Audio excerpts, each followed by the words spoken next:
Saw this girl's video talking about pregnancy is something that you just pretty much raw dog the entire time, and I'm like, yeah, quite literally, yeah. I think it's really important to backtrack and give the raw and unfiltered symptoms weeks 3 through 15. And yes, you heard that right. Week 3, that's how long I have been knowing I was pregnant. I would describe the early weeks 3 through 4 is a fairy tale because I had a zero idea what was gonna hit me. I know I've already explained my Oura ring told me I was pregnant like literally day after conception. Now let's get into the real deal, which I would call the early first trimester, which for me was like weeks 5 through 8. And the only way I could describe that is an identity crisis.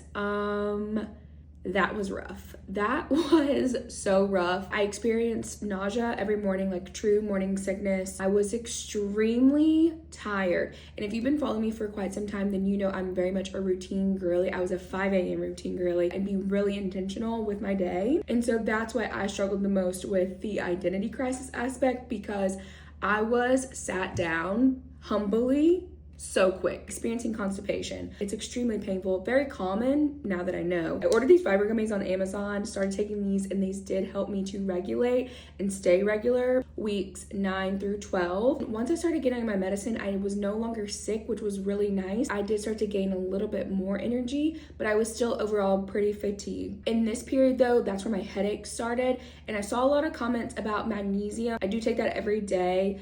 Magnesium helps. I also obviously saw Tylenol. That doesn't do anything for you. Week 13 through 15, I really experienced a lot more of the pelvic pain and round ligament pain. I have started back working out. So good for my mental health as well as literally my body, and I'm working out and stretching those things. Also started to have much more of a bloat into bump, but overall, you still just have to work with being fatigued and mood swings and then all the other things that are going on in your body. This community means a lot to me, especially if you're going through the exact same season of life, because you get it. So that's why I want this space to be somewhere you can comment, come to. This is some real stuff. You're gonna be going through a lot of weird pain. Saying all that to say, I'm so happy you're here and joining me on this pregnancy journey. So make sure you're following, because I'll continue to share pregnancy symptoms and just like all the other little things.